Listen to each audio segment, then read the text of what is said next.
Hello everyone, Carlos here. Welcome to a new episode of What's Up in Archaeology, 10th of July 2017. Today I'm going to talk about I can never produce Gobekli Tepe. I can never accurately pronounce, but it's okay. Names are not very easily pronounceable. It's been interesting because I've recently followed some of the researchers that are actually on the field and actually excavating the site. So I'm going to begin with a general background to place a context on this, because this is very provocative. This is very controversial. This archaeological site is very, very controversial. When it was first discovered and excavated, it blew a lot of people's minds. Not actually the archaeologists that were excavating or the archaeological fields. Just it was exciting because we love much older stuff. We always love to find the oldest examples. So I'll begin with a general contextualization of what this period, and then we'll read the two articles which I have. But before that, I'm going to say hello everyone. Hello Carlos, David, my dear friend. First, Lehat, how are you? Archaeonomy, how are you, my friend? Warped Reflections, dear, how are you? Always love to have you guys on. It is a pleasure and always an honor, and see how this goes on. So I'm not going to screen share. This is basically what I learned from what I'm going to describe. The general area is what I learned when I was studying archaeology at La Trobe University in the 90s, 91, 92. When I graduated, 98, 89 to 92. That this site is found is in the Turkey, or used to be Anatolia, and before that it covered Hittite territory, and etc., etc. But it does fall into what V. Gordon Child, Australian archaeologist of the 1950s and 60s, described, and also Lewis Binford. They were the two greatest archaeologists of that time period, when studying the Neolithic Revolution, or the beginning action, and they both describe this general area as, of course, the Fertile Crescent, and it is a period of time when our species, our Homo sapiens sapiens, us modern humans, began transitioning from hunter-gathering to food production, actual agriculture. And that began just after the end of the glacial period, which ended about 13 to 12,000 years ago, before present era, BCE, current era, BCE. And it was a time of great innovation, great social turmoil, mass extinctions of the fauna, but it was a flourishing of the flora, interesting enough, because as the glaciers were retreating, forests began to replace the barren areas, and grasslands in the intermediate period places, which contained grasses, and many of the grasses were, for example, wheat, emmer wheat, and rye, and all other grains that we now use for our consumption to make bread, etc. Now, about it'll just close to enough 1,000 years after this transitional period. Bear in mind, people were still roaming the countryside. They were still moving. They were still nomadic peoples, but they had most likely begun to domesticate some animals, which would later be more evident in the archaeological record as the millennia progressed, as this period progressed, which is known as the pre-pottery Neolithic period. It is divided into two phases, the Neolithic A and the Neolithic B. And this was before we were producing, and I mean pottery in terms of storage containers, because I've said before, we have been firing ceramic materials in what was that place in Czechoslovakia? Oh God, sometimes I forget my name, so I apologize for that. Volny Dolny Vestenice. That's as close as I can pronounce it now, because I've just come back from the pub anyway with my dad. Yes, Archaeology, Icon wheat, exactly. Oh shit, I just spilt my beer. Fuck. I'll clean it up afterwards. Anyway, let's get back to the topic. So the people were now not hunter-gatherers, or beginning to transition from hunter-gathering to an actual food production phase. They would have already been harvesting the grasses, as Archaeology mentioned, einkorn wheat, which is the ancestor of modern wheat and a few other grains. So they would have harvested and dropped some accidentally, because this is early agriculture. They wouldn't have basically known. They would have dropped a lot of some of the seeds that were naturally genetically natural to having the connective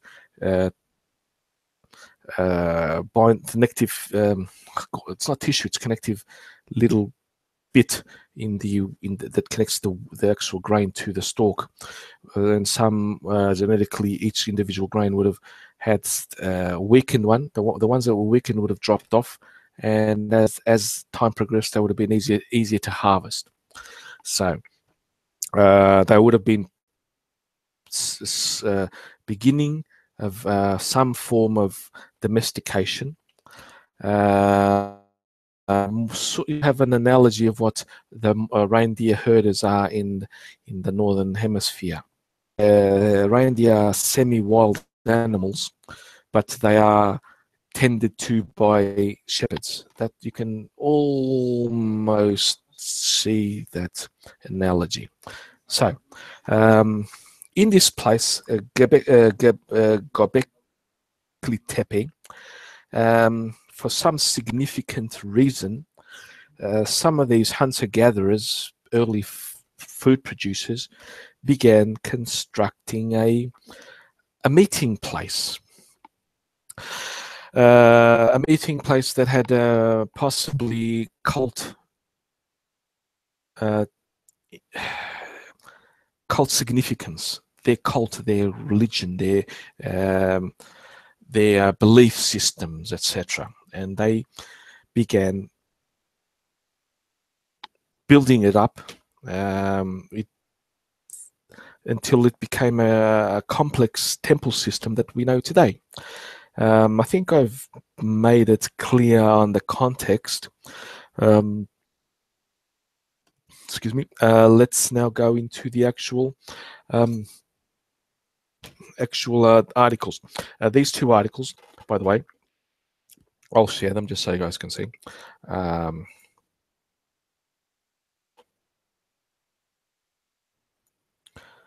These two articles were written by the actual people. This is a sort of a blog, of course, WordPress me, but it's written by the actual people that are on the field there.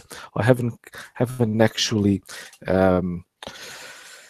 linked to any studies, but because they actually link to the studies that they are that they have published. So it's easy to follow or find. So the first one is who built Gobekli Tepe. I'll just make this bigger. Oh, wrong one. Damn. Sorry. I always forget. Here we go. So everyone can see. Even I'll increase the magnification. That's about right. Who built Gobekli Tepe? It was written by Oliver. He's one of the archaeologists or assistants, or he's one of the people that are on the field there. So he is an authority on this. It was from last year. Well, close enough about last year. And let's have a read on it then. Who built that? The short answer would be Stone Age people with Stone Age tools. Yes, obviously. And when he means Stone Age tools, he means rock tools. The beginning of grounded axes. Before that, axes were just an axe. You know, everyone knows what an axe is. It's an elongated shape which has an end, sharpened end, and it can be hafted onto a handle. It makes it easy to cut, to strike it. It amplifies the force when you add a handle to a blade. Before this period, the Neolithic period is characteristic, especially the Neolithic, pre-pottery Neolithic, that the axes were not just into shape. This period, they began to grind them into smooth surface. It's sort of, I don't know the physics or the proper physical properties of difference between a chipped axe and a polished axe. If it makes it more stronger, resistance to actually breaking, I don't know. So some way, because during the Neolithic period, that was predominant, how they predominantly produced the axe heads. And they were using these axe heads to cut stone and to chip stone to make slabs and engraving stones, etc., which we'll see in a bit. So basically, yeah, Stone Age tools. Nothing more needed. No aliens, no giants, as you can read here. Links. Follow the links, people. Always follow the links in the articles I present you. They give you extra information. And for the answer to this question, who were these Stone Age people? Where they came from and lived? Gobekli Tepe is not a settlement. This is very important. It is a gathering place. It is a temple. It would have been used only once, possibly once a year. Gathering, but it influenced a wide area. And goes on. We'll continue. We will need to make the finds speak. Of course, we archaeologists, we can interpret, but we interpret in a way that is as close to factual as possible. It has to be, because we use scientific method, so other archaeologists independently can analyze the data that we present. If they confirm, it's confirmed. If it's not confirmed, then the hypothesis has to be reversed, etc. So before we get the theory. So a point to start in the distribution of the site with similar architecture. Gobekli Tepe is not the only site which has T-shaped pillars. Similar sites concentrate roughly between the upper Balik and the upper Chabu rivers. Read more, it'll give you a link to the possible map and where these sites is located. I'll show you more or less where this place is. This is from Google Maps, and you can Syria, they have Turkey, Iraq, so you can get a sort of a more or less a general area. Now, if we zoom in into here, you have, of course, settlements. Forget it. I won't even try to pronounce them, because they are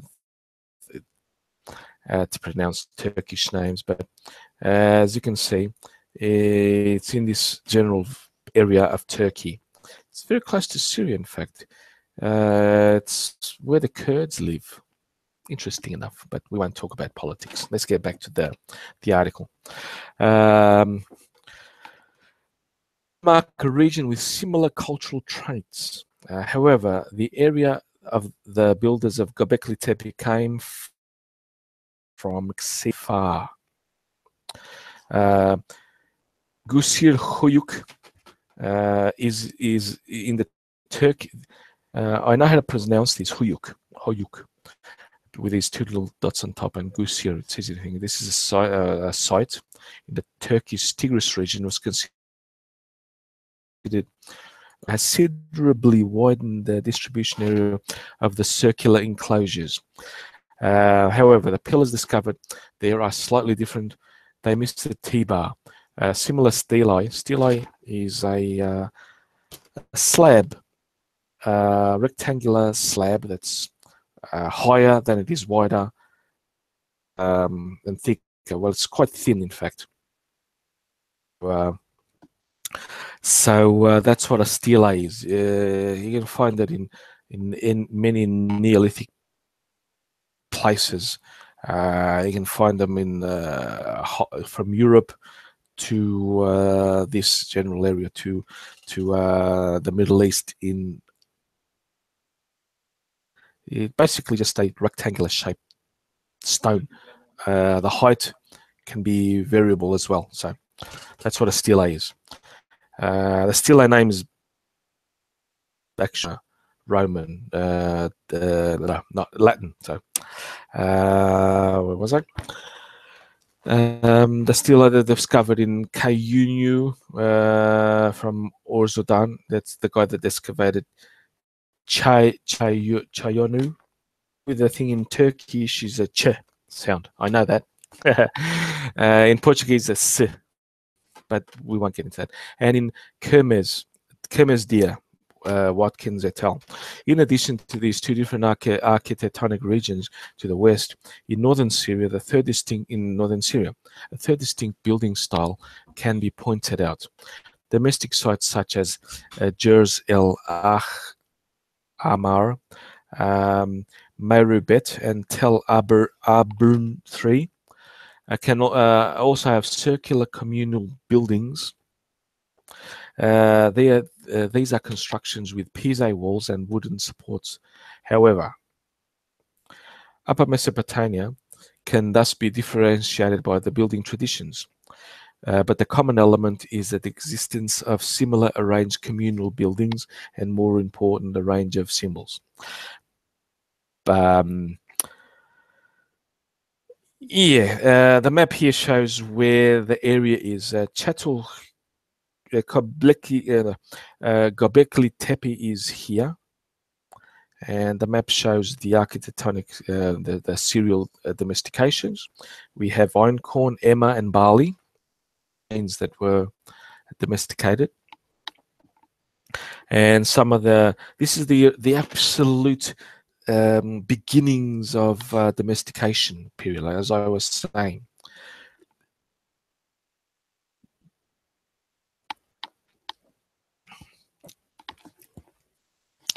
And on the map, it shows the markings, whether they're communal buildings, T-shaped pillars, decorated shaft straighteners, Jeffrey L. Armour type plaquettes, Hallan Chemi type vessels, and other distinguishing features of the sites. For example, the shaft straightener. The shaft straightener, because a shaft straightener is an instrument which is used to make spear shafts straight. Thus, shaft straighteners. And plaquettes from Jeffrey Al Armour and Tel Caramel. Yeah, Tel Caramel. That's how you say it. As well as a tel, by the way, just so you guys a bit of background, a tel is a settlement. It's a hill shaped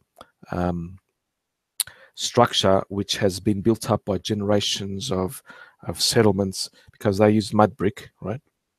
And the mud brick, if it gets too much rain, it dissolves, as mud tends to do. So it forms a layer, and they rebuilt it on top of it, just successive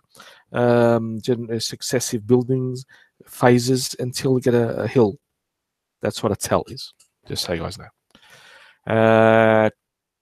Gobekli Tepe. Honestly, I don't know what Tepe means, by the way. I'll look it up, but you guys can look it up yourselves. Don't be lazy. Do some research. And they feature decorations in the form of snakes and scorpions, quadruped animals, insects, birds, strongly reminiscent of the iconography of Gobekli Tepe, where they appear not only in the pillars but in similar items. So Gobekli Tepe is the huge black board, and the plakelets are smaller, portable objects. And we have one here. You see the snake here. That possibly is some symbolism, I don't know, but this is clearly a snake, the wiggling thing. This could be anthropomorphic figurine, and this, I don't know what this is, honestly. I won't even speculate. But it says here, the depiction of a snake, a human, see? Anthropomorphic, and a bird. Yeah, could be. Wings, yeah, it's acceptable. I'm reading this live now, guys. I know some background of the area, so we're doing this live, which is the best way to do stuff. But most strikingly, in this regard, the small plaquette from Gobekli Tepe, from the right to the left to the right, it shows a snake moving upwards, a stylized human figure. See, we don't know. Could be with raised arms, and a bird. Again, we don't know. What makes this small find so interesting is that the combination of depictions reappear not only in similar example in Jeffrey al-Ahmar with a fox in place of the human shape, but also completely a near identical form twice in another site, Tel Abre 3 in northern Syria, and these ones here. Straight. You see, this is where the shaft was put in from Gobekli Tepe, a fragment of a decorated bowl from the Gobekli Tepe. This would be the later period of Gobekli Tepe. Pre-pottery Neolithic A and B is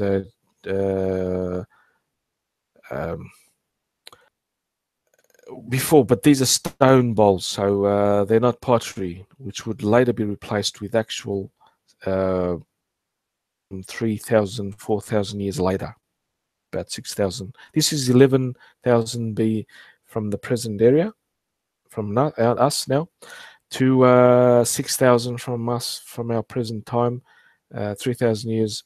They replaced the wooden bowls with ceramic ones. But you can see the engravings, by the way.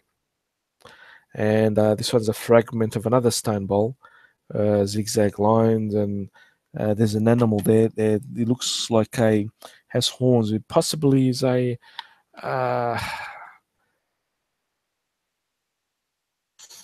ancestors to goats and sheep, most likely. That's what the quadrupedic animal.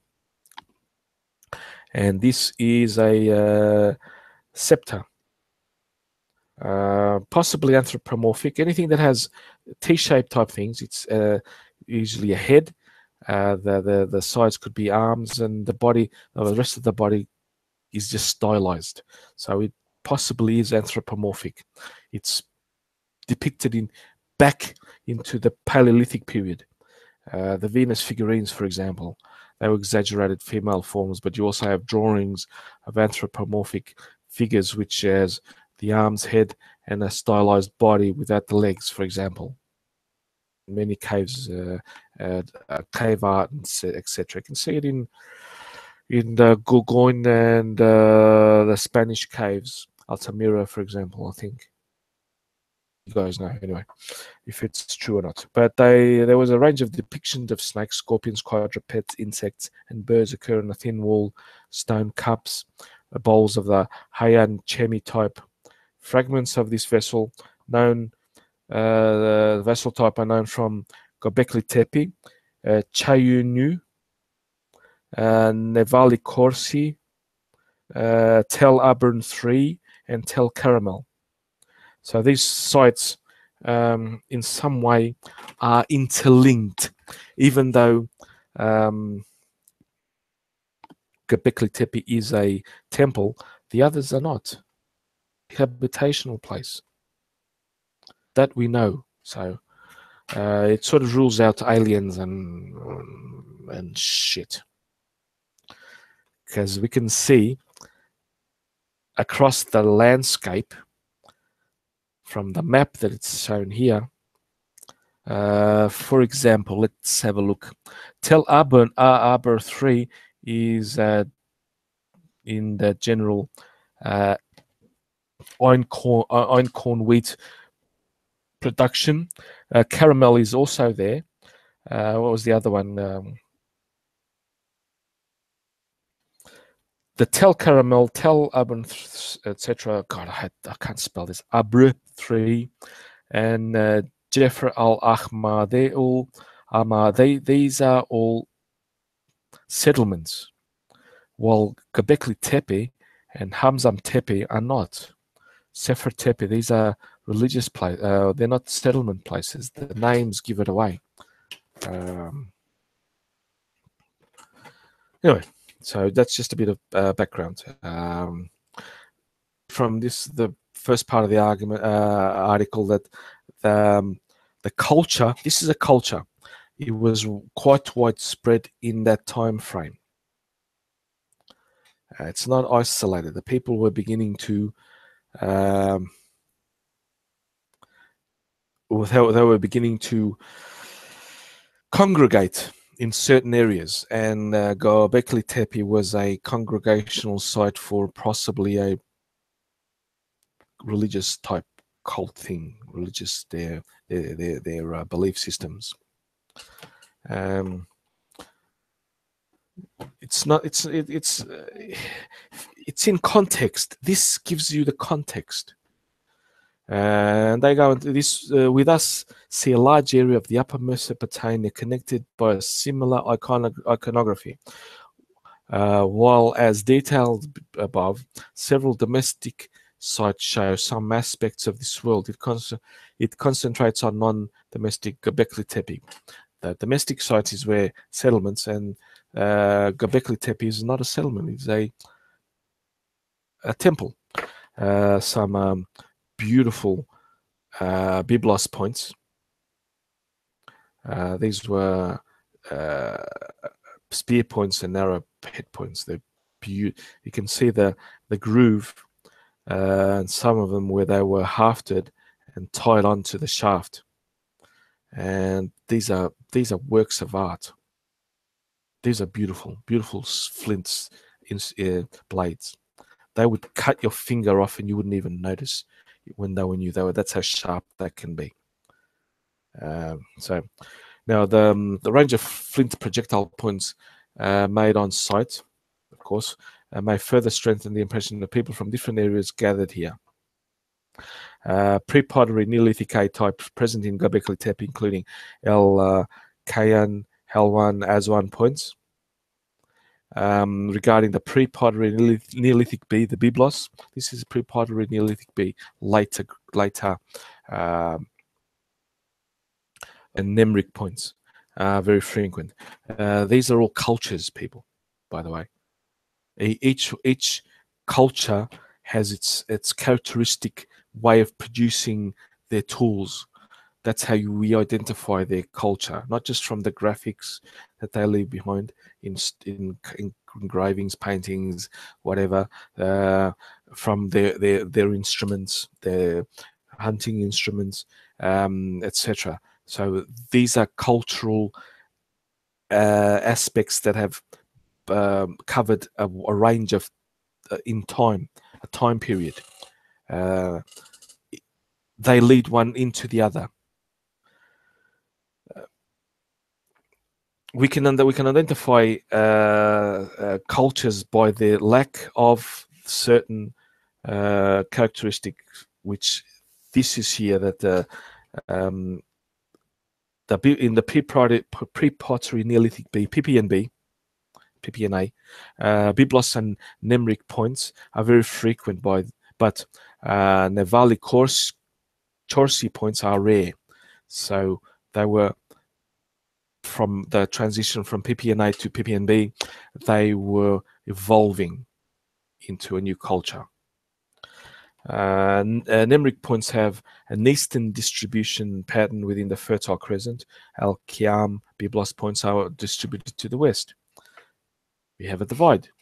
Within the Levant, going back to the map, so you guys know, this area, the Levant is basically the Middle East, comprising of Turkey, Syria, Lebanon, Israel, Jordan, Iraq. That is the Levant area, more to the area of the Mediterranean than interior. So a little bit of background. Getting back to the points. Sorry, go on, stop.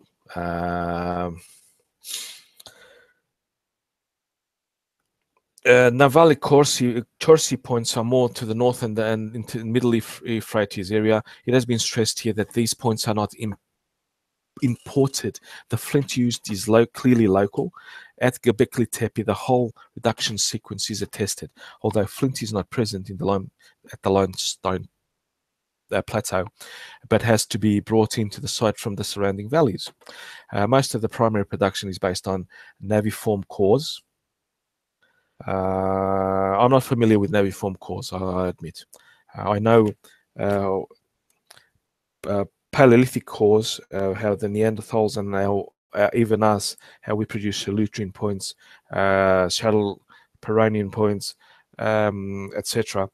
They require certain types of preparation for the core. So when you strike them, the actual blades or instruments are napped off. So the way how they produce the naviform cores, it is a technique so that you prepare the flint nodule into easy the blade that you want. The flint napping took place in abundance, not known from contemporaneous sites. Maybe some characteristics of the place made is especially desirable to these points were made here. Another point in favor of these people are from a larger area congregating at Gobekli Tepe is presented in the raw material sourcing in the obsidian found on site. And you have a link here. So let's recap this. Who built the Gobekli Tepe? We know that it was people from the general area of southern Turkey, northern Syria, what is now basically occupied by Kurdistan peoples. At that time, there was no such thing as that. But they all shared a sort of a common thread of culture, even though their blades show distinct differences, distinct cultures in themselves through time and through space, through the area. They were local people. They were beginning to domesticate plants, basically the grasses. Einkorn, which is T. boeticum, emmer wheat, which is T. dicocoides, and barley, which is H. spontaneum. They were the primary grains that were found in that general area, the Upper Mesopotamian area, the Fertile Crescent, etc.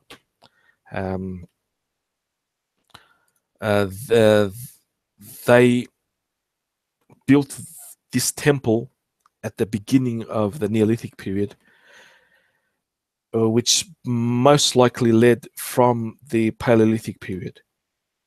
And the peoples that built it came from quite a broad area.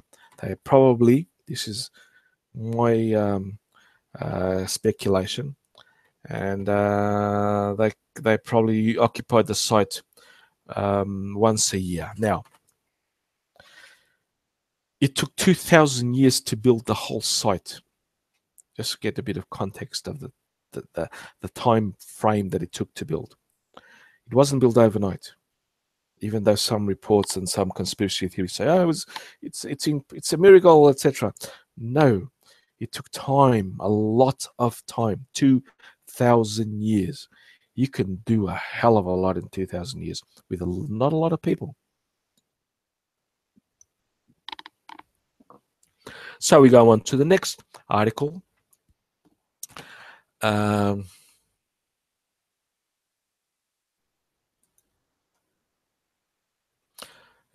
Which is, I'll just share it.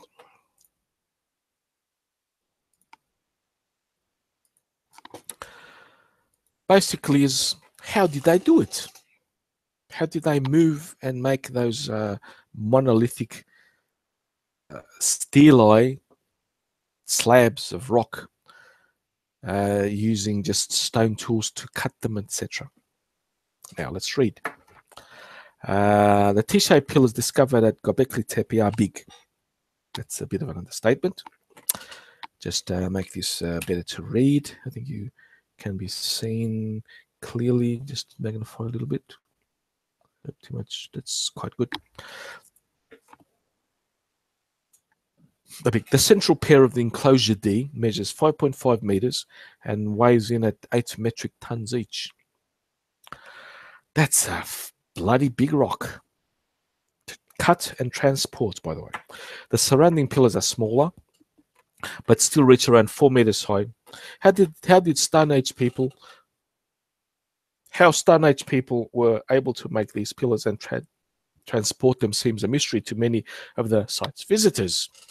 It wasn't aliens, the spoiler alert, or any other type of thing, crap. We can, however, offer some answers to both questions, as we are in the lucky situations to know where the pillars came from. Here's a map of the general area where Gobekli Tepe lies. Gobekli Tepe lies in the highest points of the Jermus mountain range on the otherwise barren limestone plateau. The plateau serves as raw material sources for Gobekli Tepe buildings. I think that grey area thing may be the excavation site. I'm not sure. I'm reading this basically as we go along, so it's fine. Now, Gobekli Tepe lies on the otherwise barren limestone plateau. Limestone, that gives you a key to the property. Limestone is quite soft, in fact. Limestone is a calcareous rock that derives from the shell remains, the remains of shell corals, shellfish, and this used to be a sea, or at the bottom of a sea anyway, place not too deep, because to form limestone is basically corals. So oh damn, thank you, Say Bruv. My first ever super chat. Have you ever thought of, I have to answer these people, have you ever thought of leading special tours? Well, it's part of my profession where I work, my friend. Yes, I do that at the museum I work, so it's sort of a natural thing that thank you again. Oh man, thank you. Let's get back to the article. Wow. As I was saying, limestone is formed from marine organisms that die off, and their shells, their basically shellfish shell, which is calcium carbonate, drops to the ocean, layers upon layers. It gets compressed over time. It becomes a stone, a rock. And limestone is basically, this area is basically just a limestone plateau. Limestone is easy to work, and that's just basically the material that they used. Okay. The location of the quarries were not chosen without reason. Limestone surrounding Gobekli Tepe is banked. The strata from 0.06 to 1.5 meters thickness is divided by fault lines. So they used the natural fault lines of the strata, of the layers, as a to cut the rocks that they wanted. It's very efficient. This means that you just have to dig around around the workpiece, not also beneath it. As limestone goes, the material at Gobekli Tepe is pretty hard and crystalline. Yes, but it can be cracked easily. There is no karstic phenomena. Geology, I'm not too certain of this, but I'll ask someone who can leave a comment what that means. What is a karstic phenomena in stone, in geology, which means that it is a first-class raw material for sculpting and masonry. Yes, it is. Even the hardest limestone however, is soft. Is soft that it can easily be worked by flint tools. Yes. Back to this.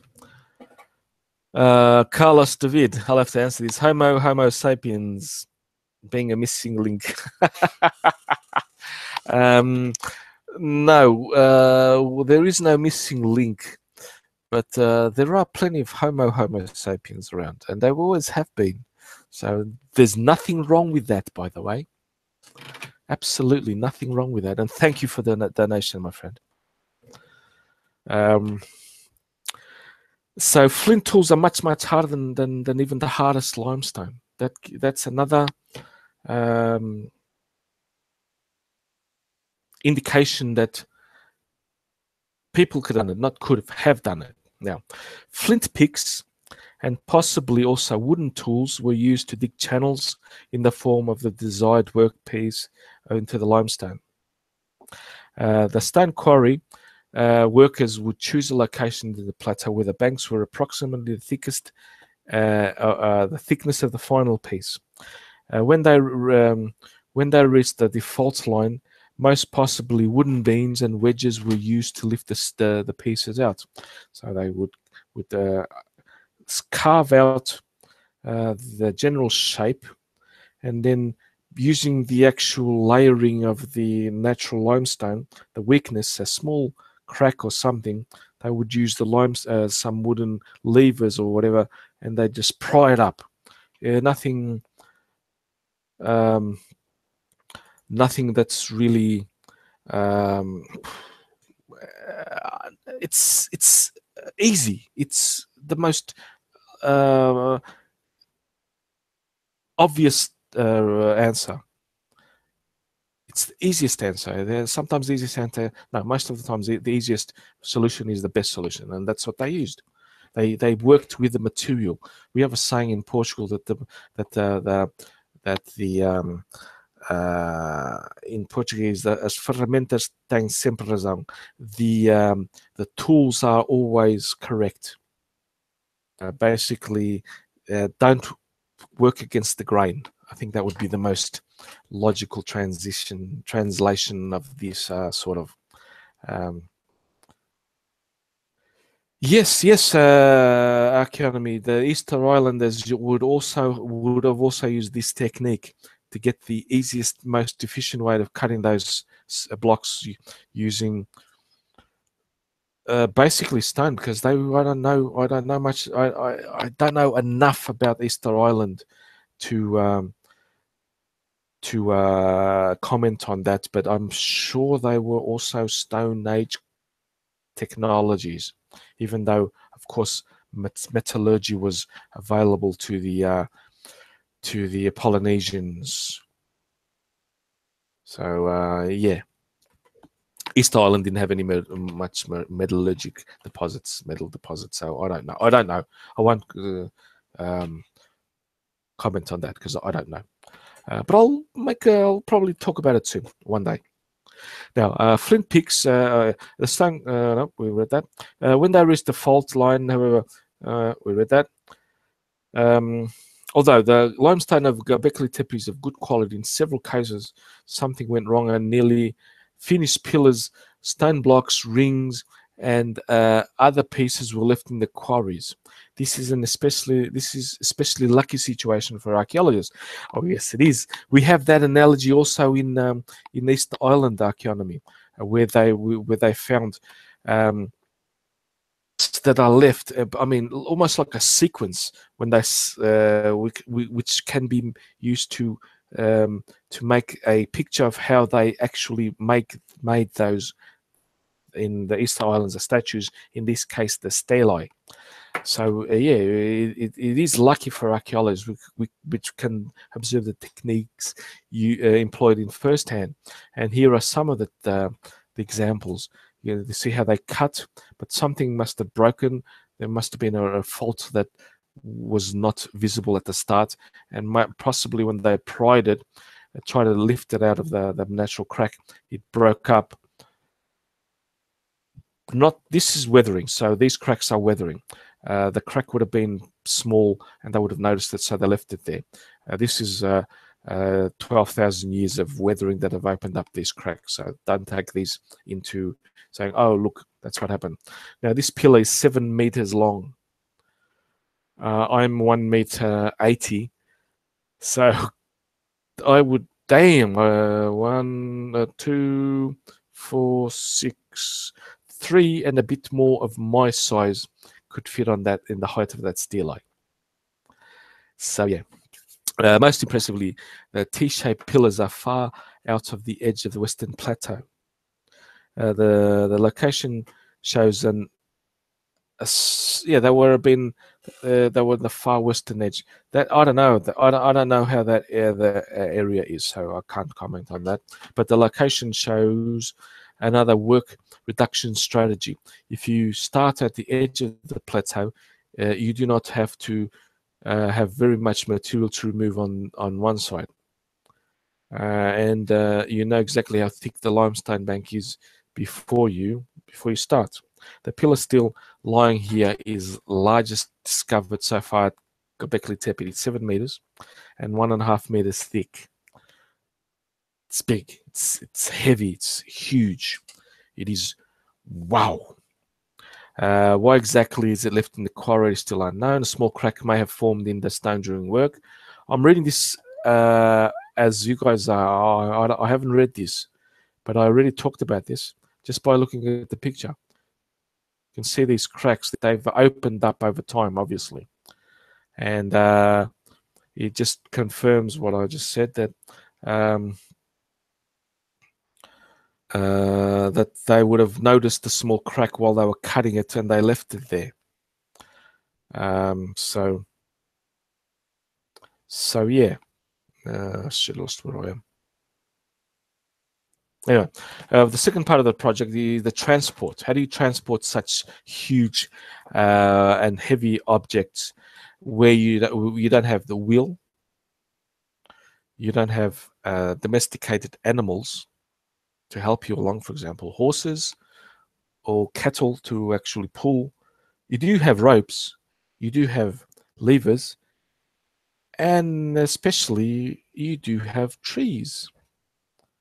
Now,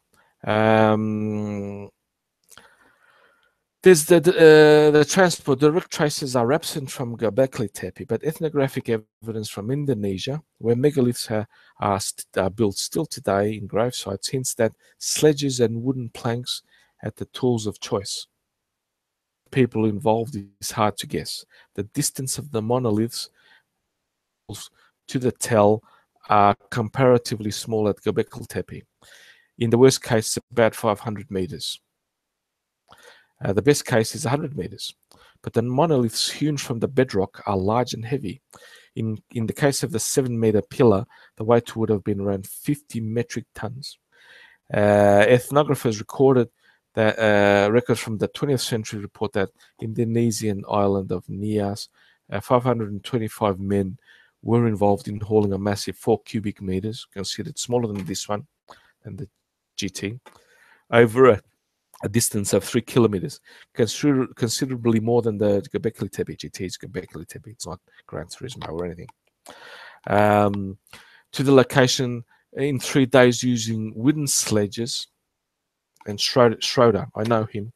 I read him when I was studying archaeology from 1917. That such a large number of participants is not necessarily caused by the labor involved exclusively. Shows another example from Indonesian Kodi West Sumba. The transport of the stones themselves used for the construction of megalithic tombs is ritualized and asks for a large number of people involved as witnesses. So basically, you don't need a lot of people to transport heavy material. I'll give you an example. This was a study done from Stonehenge, in fact. So if people have most likely have read how the stones from Stonehenge were transported from Western Wales down into the Surrey area. I think it's Surrey, or is it Essex? Where Stonehenge is. From memory, I don't know. I know where it is, but I don't know the county or the general area. The Salisbury Plains. I know that's what it's called. Now, you need to provide the lowest resistance form to transport these heavy materials. You don't really need a lot of people. Actual transportation.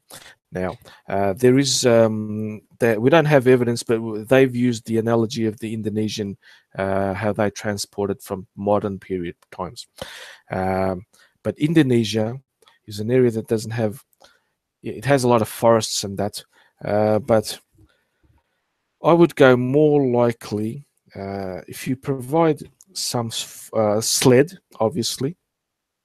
Now, below the sled, you can provide small rolling beams. You can get narrow saplings that are round enough.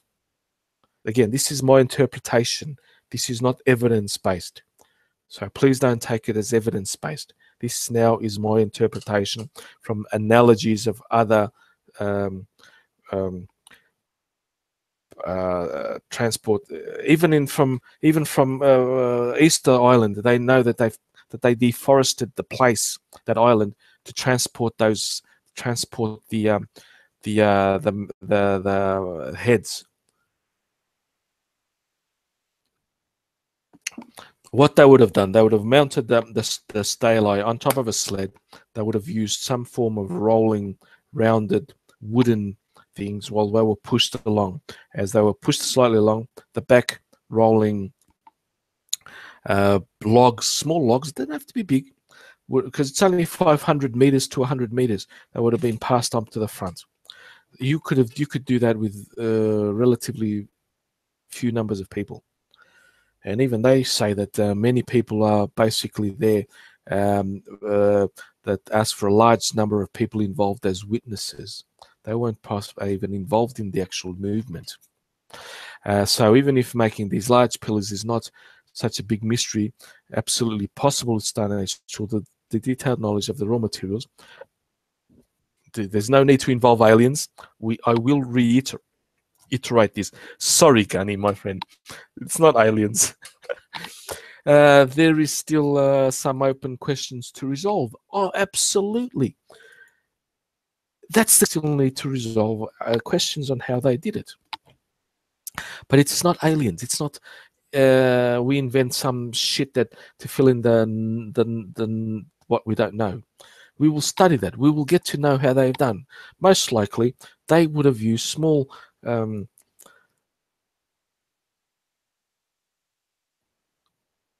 I agreed, Gani. Of course, they would not hold a 1,000 ton, but these are only 50 ton, so it's not hard. Even the limestone that was used to build them at the pyramids would have been about 100, 200 tons, way less than 1,000 tons. And we know that they used rollers, used logs on sleds to roll them, as other sites have done. Where I live, we have one of the largest number of megalithic tombs, and the slabs are granite, and they were built during the started from the Chalcolithic, or the Copper Age, into the Iron Age, about 3,000 years extension. And they also would have used a rolling method of sled and rollers below, with people pushing those slabs. So, including read these articles. These are awesome. I've added. I have 4.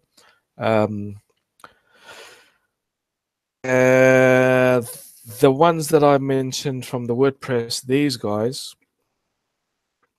the Tepe telegrams, these guys are from the research staff. This is the authority, which I didn't make an argument from authority, but these are the ones that are actually digging up, getting the data to everyone. So,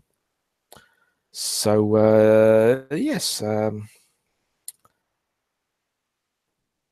we come to an end of another episode. Just a little bit of a announcement.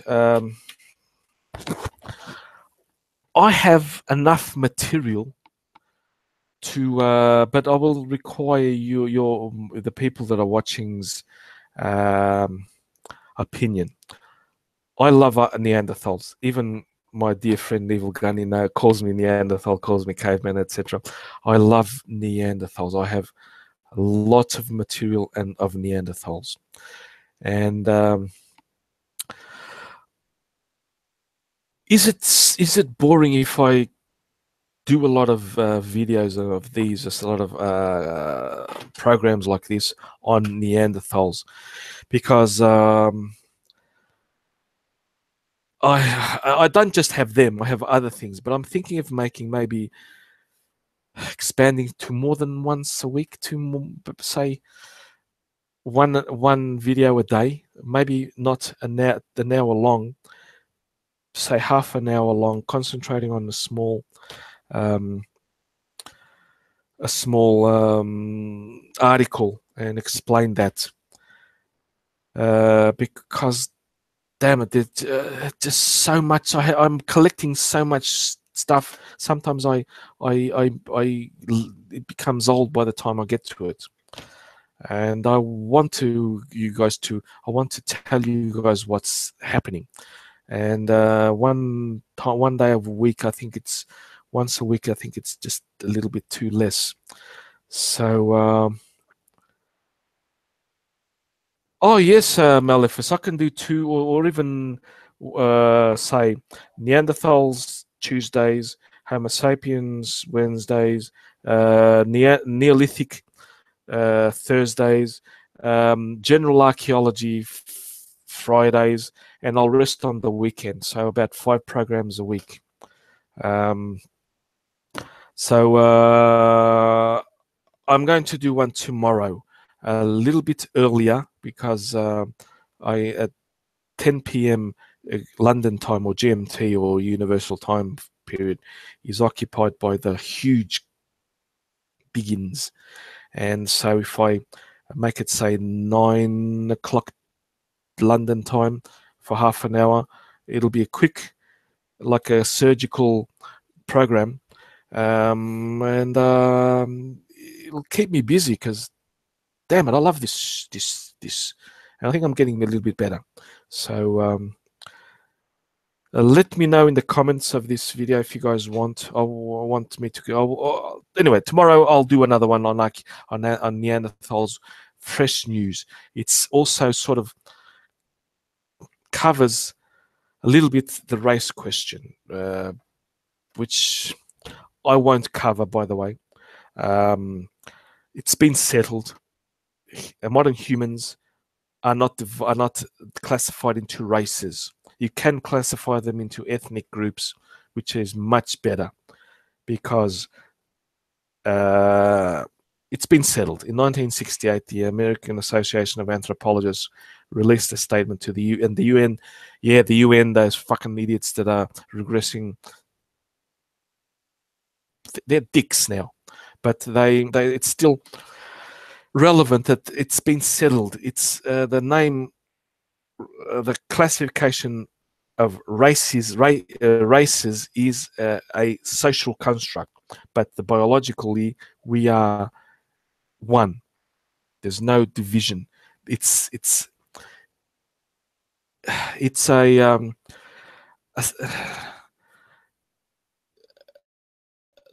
a cline. Better word that I can't think. It's a cline you get from the equator to the poles, either way, north or south. You get lighter. It's biology. So yeah, okay. I will end this now, and thank you for coming on, and thank you the two, David, Carlos David, and Sabrav. I'm honored, man. I'm honored. Thank you for the donations. I love you guys. Thank you.